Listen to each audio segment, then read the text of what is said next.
The following program is presented by the HTM Podcast Network.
It is Tuesday, April 9th, 2019. The madness is over. Welcome to HTM Sports. My name is not Jargo. That is the real RBV. Rick, welcome back to HTM Sports.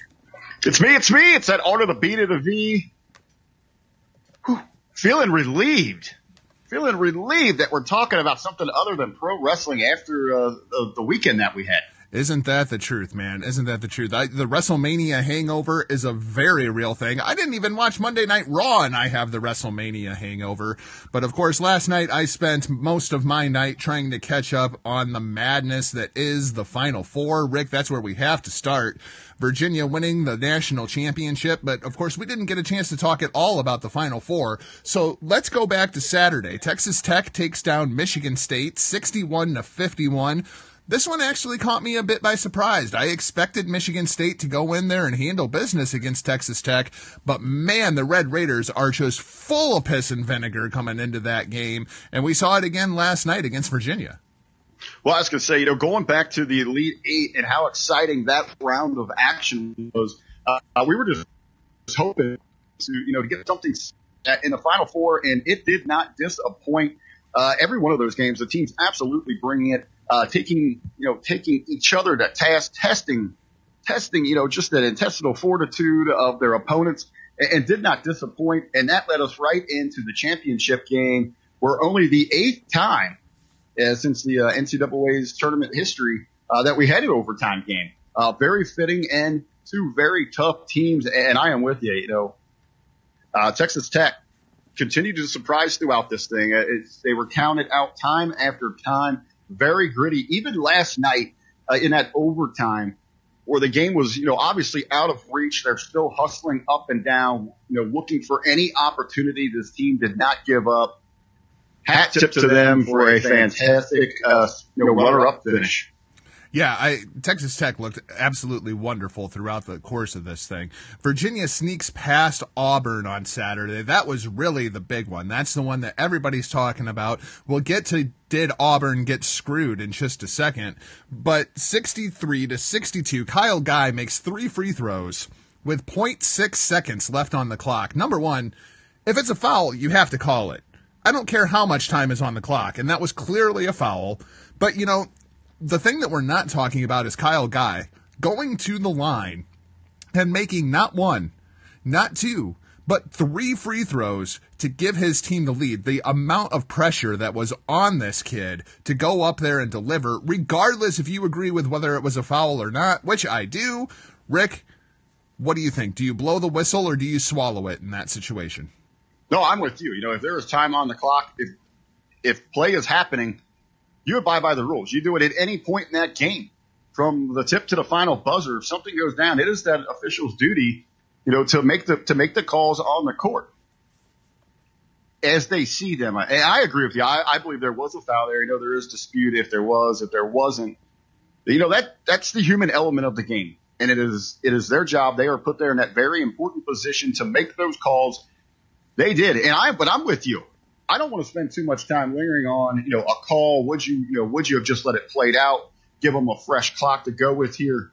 Let's talk about, the real hero here, Clutch, Mr. Clutch, going to the line, not once, not twice, but 3 times. And CBS went to a freaking commercial break after the second one. So he had to sit there and think about that third one for 3 freaking minutes. Yeah. Thank you, network, for icing the kicker, right? Right. That's pretty much what it was. That's got to stop. If I'm the NCAA, that's a conversation I'm having with CBS, and I'm saying, no, we're not doing media timeouts in between free throws. That's not happening. Yeah, at that point, too, and that had to have been an extra one they were squeezing in just for that moment because they know, all right, we've got these people hooked. Ain't nobody tuning out now. Obviously, yeah, that's on the network, just being stingy themselves because they have already, at that point, with 0.6, they've already gotten through, the allotted or what they should have. They've hit their quota for their breaks. So now they're just squeezing things in here, trying to milk this thing. And you got this poor kid out there, national spotlight, a trip to the finals on the line. Hey, ice water in his veins, stone cold-esque. Uh-oh, I'm afraid that Rick is frozen. Oh, he's back. A theme throughout this tournament, and I know it's gonna maybe be a little bit of a transition for you here, to see that the players that had been there for your upperclassmen, to see them shine, to see the teams that have grown together come together to make this run in the dance, to make this this version of March Madness so spectacular. That to me was something unique to see. To speak to our beloved Duke Blue Devils. When they were eliminated, so many people, they were so overrated. No, let's remember. Although they are tremendous talents individually, but this is a team game, and they had just come together. They were freshmen. I would go to. I'll give those naysayers. I'll say maybe overhyped, yes, but that's just.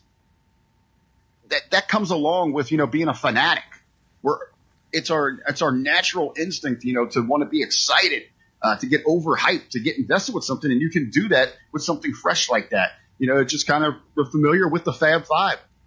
They got 2 shots at it and couldn't get there because they ran into teams that had played together, that had the experience. Well, and this is one of those things. It's kind of like what we were talking about with NXT TakeOver versus a lot of the independent wrestling shows that we watched this week, that there's a difference between a greatest hits album and an actual album that is well thought out, and the track order is so important.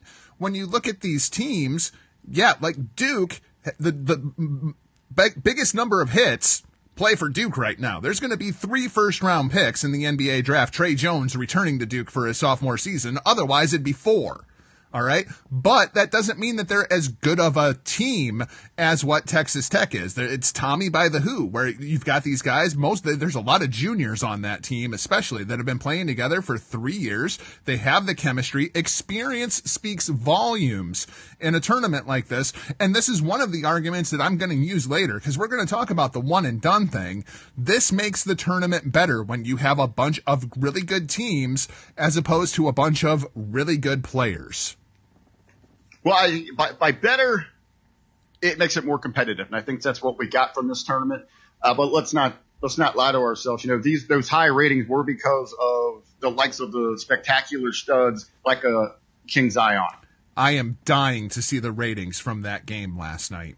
One other thing that we have to talk about when it comes to Virginia and Auburn is, as much as that was a foul to me and you have to blow that whistle, did Auburn get screwed? Because that was clearly a double dribble that the referee swallowed the whistle on, that went into this play before it even happened.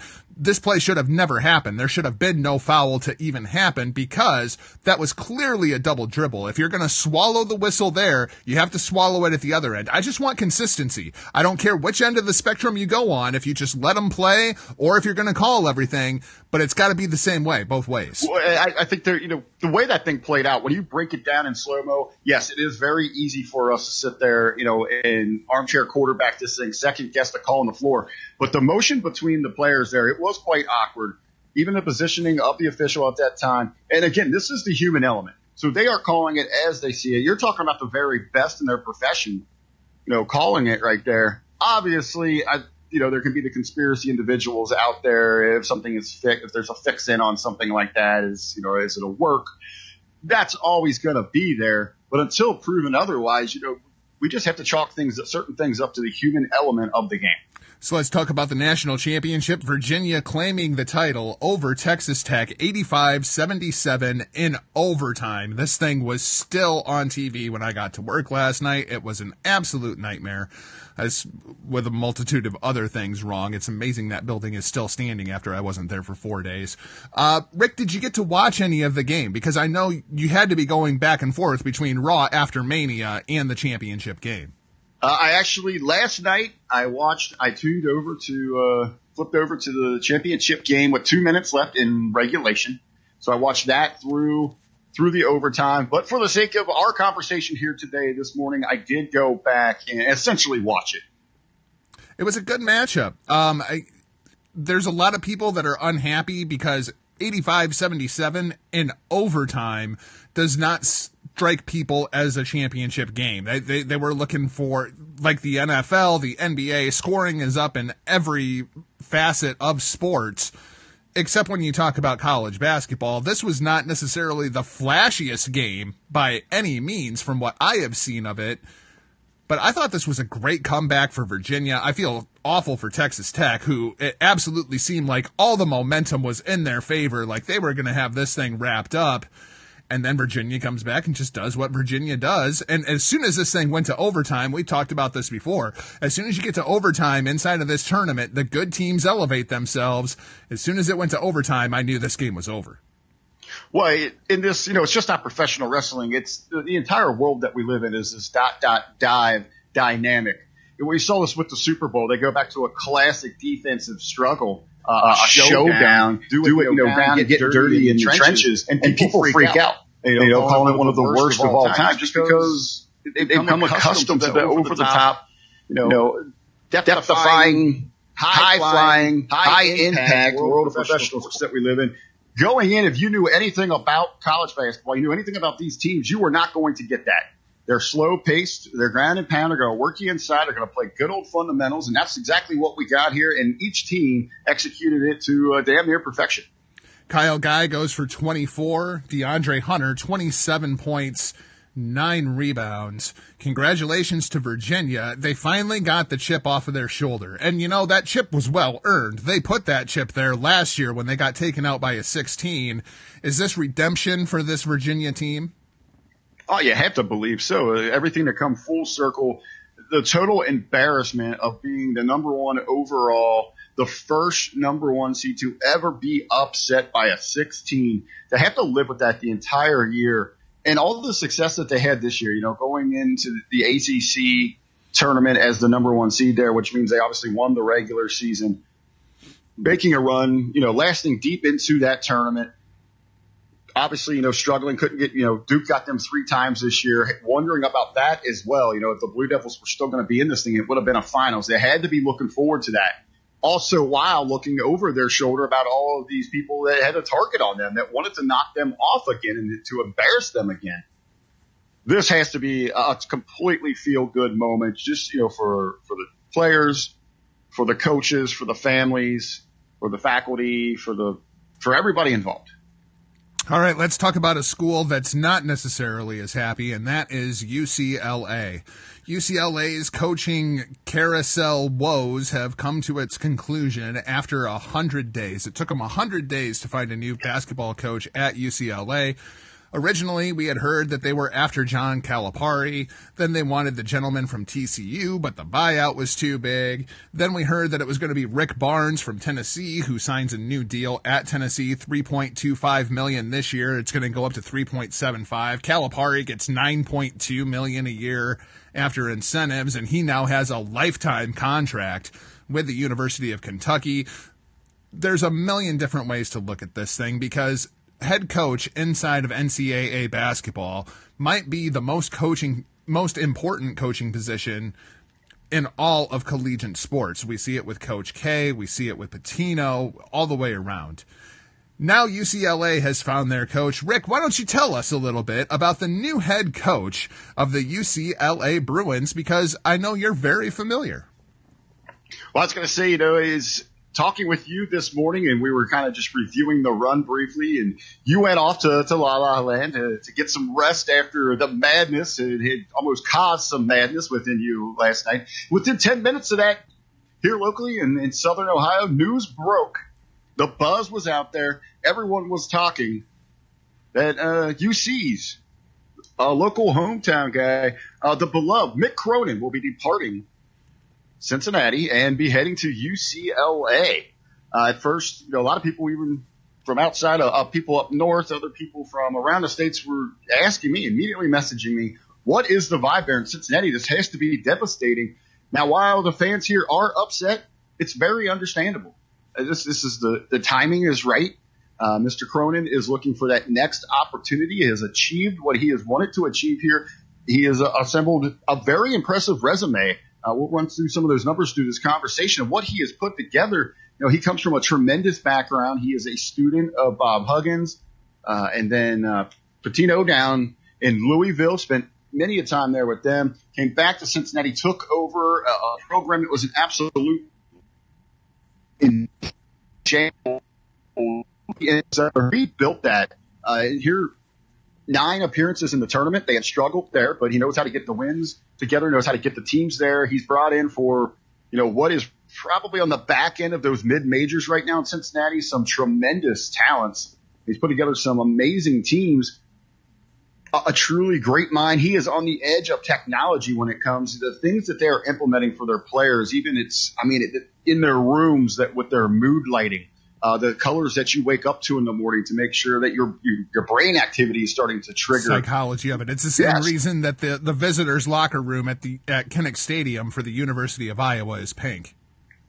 There we go. It's all the way down to, if you watch the Bearcats out there in warm-ups, they have specialty headphones on that there was different beats and sounds that are getting you on your flow that go along with your movement. They wear different colored shades while they're shooting for, just to get their moods. As you bring it up, it's a psychological game. They are willing to test all that. He is very cutting edge. He's very progressive. He gets along. A tremendous recruiter. His players absolutely love him. Now, I know the big question out there is, with all of this, everything he's been able to put together, this resume, how cutting edge he is, why wasn't he able to find true success in Cincinnati? All the troubles getting out of the first weekend of the tournament. Well, it's quite simple. Cincinnati is in a very weak conference, and especially with their basketball program, there is that glass ceiling, and it's set very low, and they've been beating their head against it for a while. They have unfortunately not been able to shatter through. They cannot get any serious interest from the major conferences. So what this is for Cronin is to be able to take this skill set, take this resume, take what he can offer. Now he has set himself up in the Pac-12. He's going to, get a little more exposure. He can bring student players into a larger dynamic with the ability for them to, to grow their options a little more. This is a great move for him. And I think, in this entire mess that you laid out for UCLA is going to be a blessing in disguise for them. For how long, I don't know, because I also see this as a springboard for Cronin to a much bigger job. There's a million ways to spin this thing. Number one, I find it incredibly ironic because Cronin is replacing Steve Alford, who is the old coach from the University of Iowa, and the University of Iowa beat Cincinnati inside of the tournament this year. So it's ironic all the way around. I can tell you this, the University of Iowa and Iowa faithful celebrated the day that Steve Alford decided that he was going to take the job at UCLA because we absolutely hated him and we knew that he was a cancer and we knew that he wasn't going to do well at UCLA, and boy, did he not disappoint. So I guess the question is, and this is really where I wanted to come at this thing before we knew about Mr. Cronin taking the job, is UCLA a good job? Yes, you're in Southern California. You're in beautiful Los Angeles. It's a hell of a lot easier to talk 18 and 19-year-old kids to coming to Los Angeles than it is Cincinnati, Ohio. But when you look at the history that is UCLA, and more importantly, you look at the fan base and what they demand now because of the standard that was set by John Wooden all those years ago, the amount of pressure on the head coach at UCLA to bring in these top-notch recruits to convince them, no, you don't want to play at Kentucky. No, you don't want to play at Duke. You don't want to play at North Carolina. You want to come back here and rebuild the program that is the UCLA Bruins. That seems like a terrible job to me. There's no way I would want that job, and that's why we're seeing all these big-name, high-profile coaches say, nope, not going to do that. Well, yeah, I agree with you. You know, when we're talking about the high-profile coaches that they were chasing, that they were trying to court, I think that's a case of UCLA was trying to live up, believing their own hype, that all of that was still relevant, that they could offer something over, a Kentucky or even a TCU where these programs have already been built up. In that case, no, it's not a desirable position. But in the case of someone like Mick Cronin, who has been sitting there just hitting his head on this ceiling, who's been handcuffed because of a conference in scheduling, this is a perfect opportunity. He immediately is going to the Pac. He, as you said yourself, some of those questionable players, it's going to be a lot easier to recruit that next step up than when he was getting at UC or those next couple steps up. Going to UCLA, sunny California, the beaches and all of that, you've got national television deals. Everybody has national television deals at this point. Some of the mild success. The name UCLA carries enough weight for certain individuals where that is an attractive pitch. But like I said, I don't know even if this is a long stay job for Cronin. I think this is okay. You've shown everything you can do. As I said, he has been one of probably the best assistant coaches college basketball has seen in the last 30 years. And I'm going to put him over how great he was at that and how much he had helped there. And he's shown that he has been able to, carry that over into the head coaching position. Now let's see if he can take that up a step. If he can find some mild success there in rebuilding this program, getting them back where they're in a conversation at any point in that season for a conference championship, getting them back to the dance, on a regular, schedule, then he is going to grab the attention of truly one of the schools that are, under the Dukes and the Kentuckys and the UNCs that are looking to break through, as we were sitting here talking about this year's Final Four, outside of Virginia, they weren't there, that long ago. They've been building up for their program. That's within the last 5-6 years. Yeah. Michigan State definitely is always there, but yeah, Virginia, this was their first championship game ever. Texas Tech's first championship game ever. Auburn's a team on the rise with a coach like Bruce Pearl. So for those teams like that are looking for that great leader to get them to that level and then hopefully find that kind of success, they're going to be looking for a Mick Cronin. And now that he has a spot like UCLA, the Pac-12, and all of their deals, he's going to be primed to make that move. Speaking of the University of Iowa, if anybody wants to take Fran McCaffrey off our hands, I'll throw the same party that I did for Steve Alford. One thing that Cronin's going to have to do out at UCLA is he's going to have to get in on this one-and-done thing. We saw Coach K embrace it years ago. Obviously, Calipari long before Coach K even embraced it. But now, Rick, it seems as though the one and done is bringing on a whole new meaning. And we saw Coach K talking about the relationship between the NBA and the NCAA over the tournament. We saw Tom Izzo talking about it.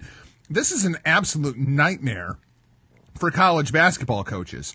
And the reason these college coaches are getting paid $8-9 million a year, signing lifetime contracts, is because they have the clout that they can go into little Mama Jones's living room and get their son to come to Duke or Kentucky or Louisville or UNC on down the line. That's the culture that Cronin is going to have to create. It also seems as though Nick Saban may have to create that culture because it seems as though the one and done is making its way to NCAA football, and Nick Saban is not happy about it. Now, people are probably wondering, no, you can't go into the NFL until you're 22. Yeah, that's great, but the XFL, there's no age limit.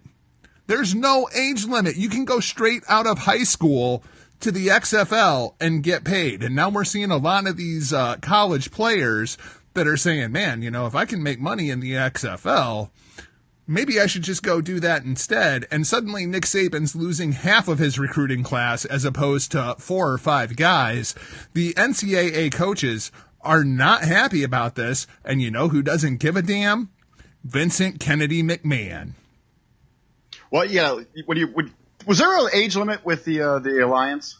I'm not sure, but it was what they really wanted was a NFL developmental league. So I would assume that they would have to go off of the same prerequisites as what the NFL Players Association was. That's what I'm thinking here about the evil mastermind that is Vince McMahon.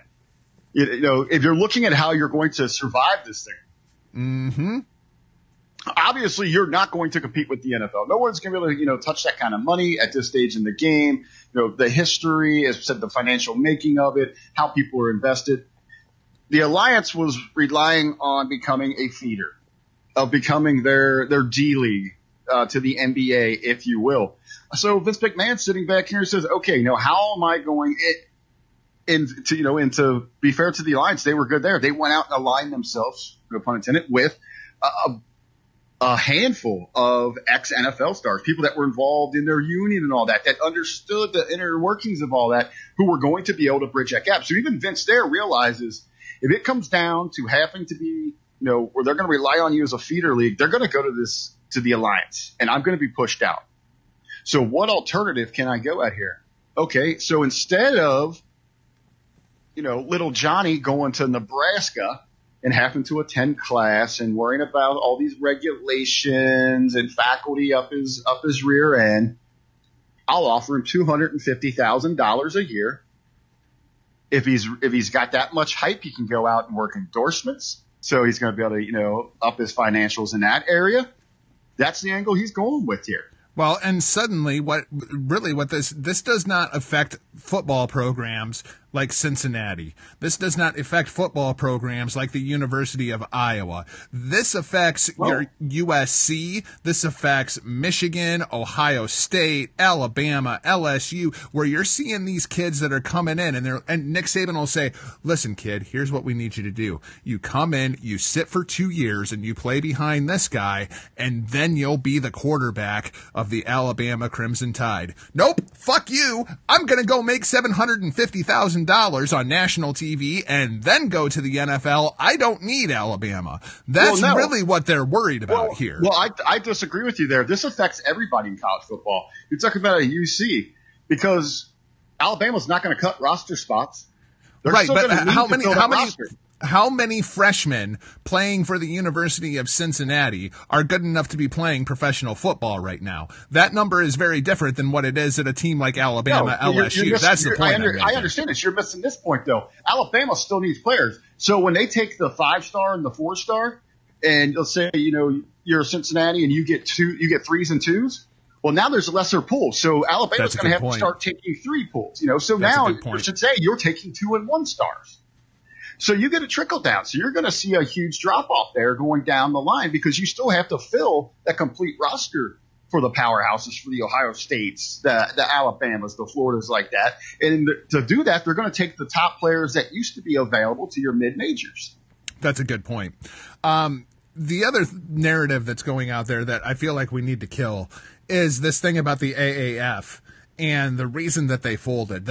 Now, don't get me wrong, the league was absolutely in financial trouble, but you and I both know that when you start a business, you better not be expecting to make money for 3 to 5 years because that's just not going to happen.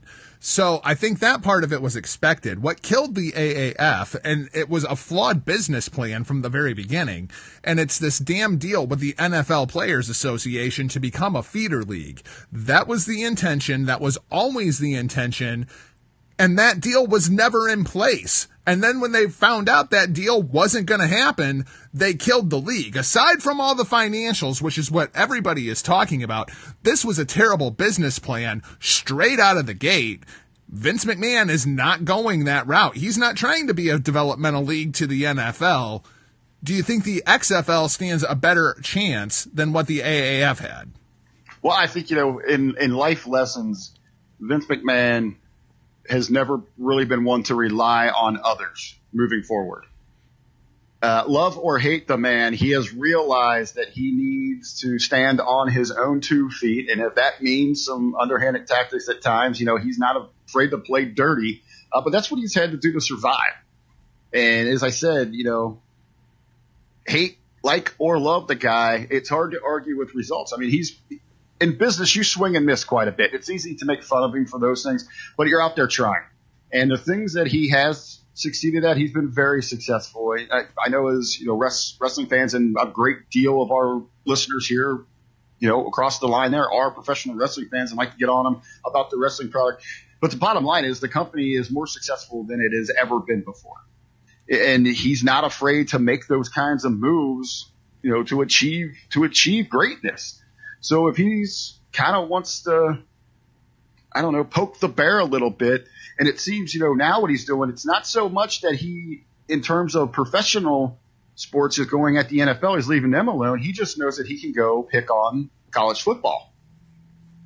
And I think, the dangerous thing is out of the gate, as we were talking about, hey, am I going to go sit just for the prestige of one day hoping to be the Alabama quarterback and win a national championship and make Saban, millions and make the university hundreds of millions?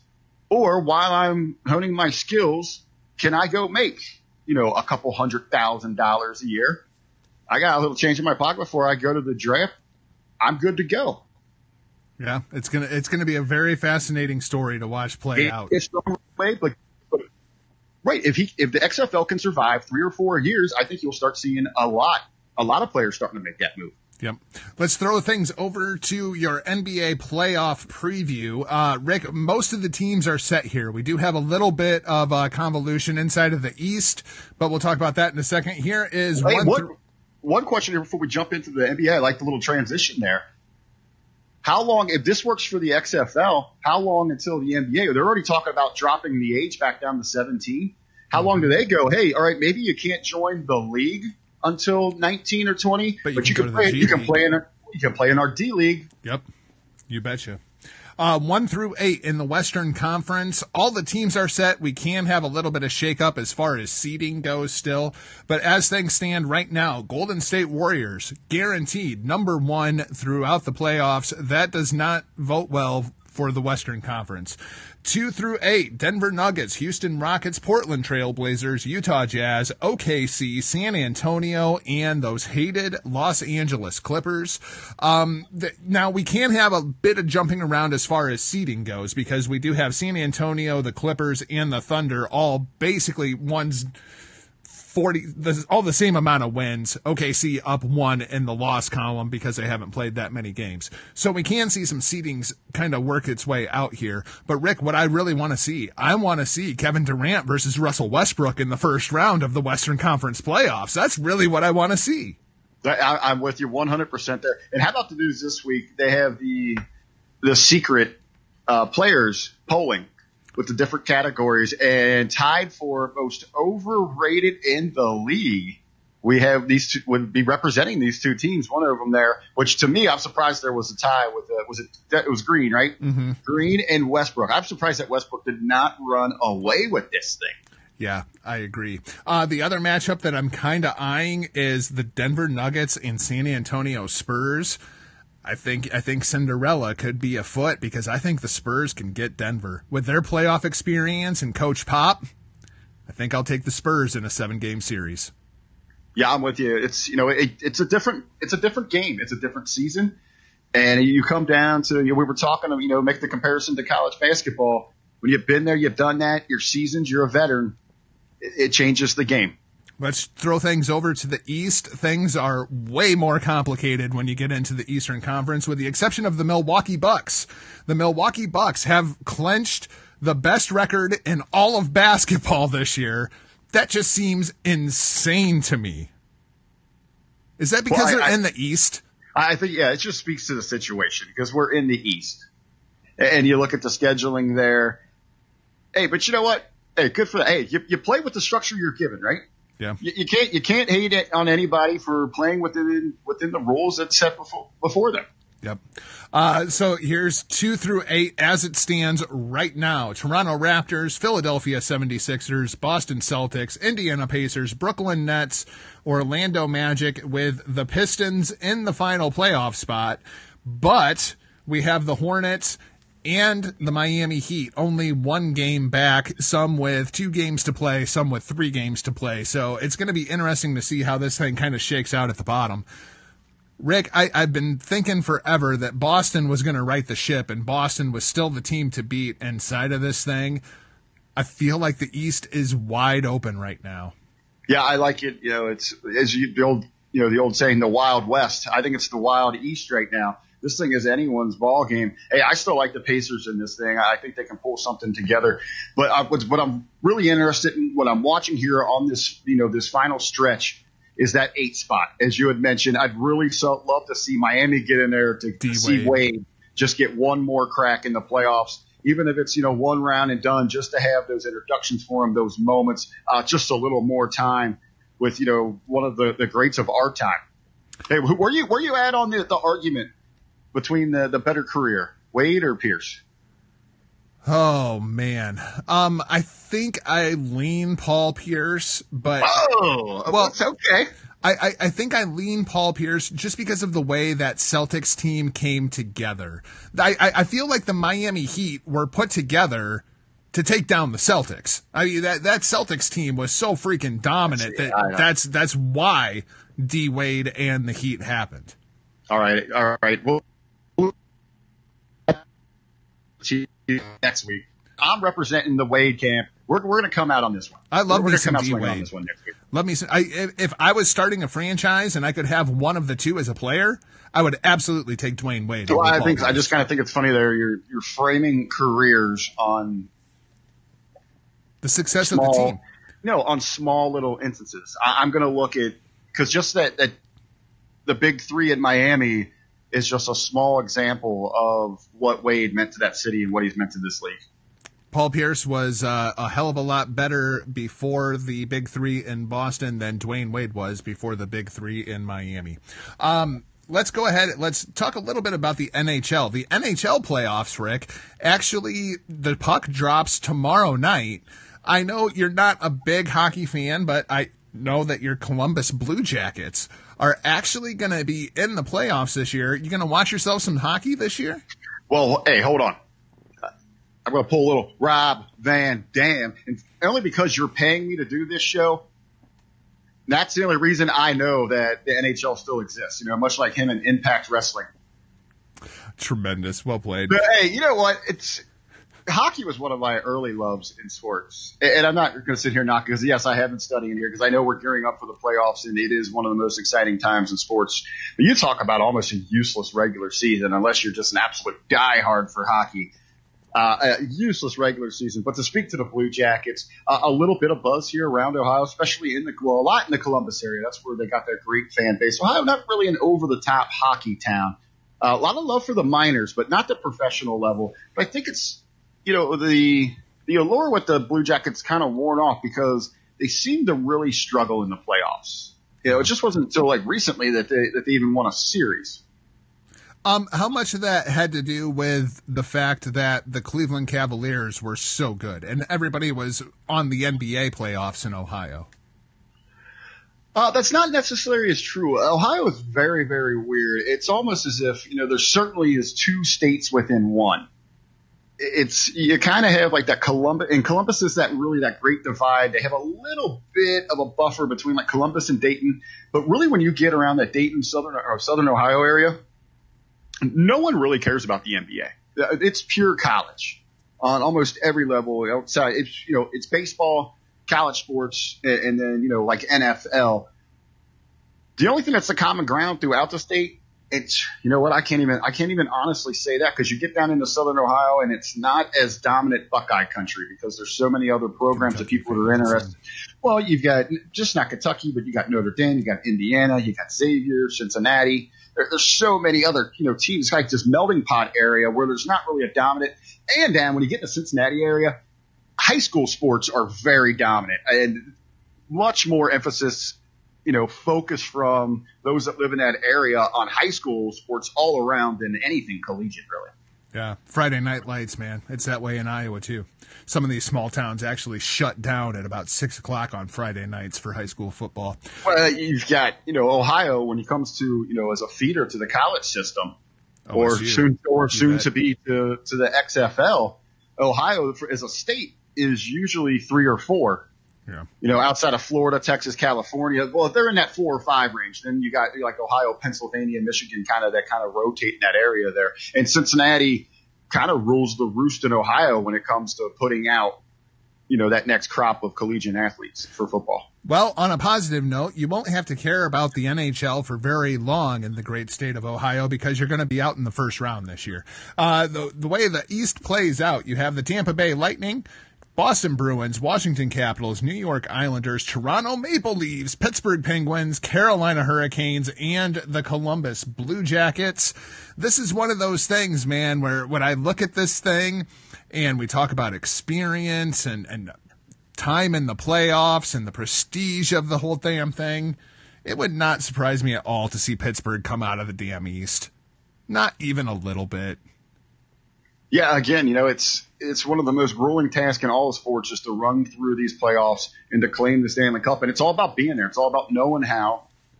As we said, like the NBA, this is a second season. It starts all over again. And when it comes to the NHL, there is no other truer sense, to the old verbiage with it. It seems like the NHL, though, for some reason, you get a lot more upsets. And a lot of these first round series will go 7 games.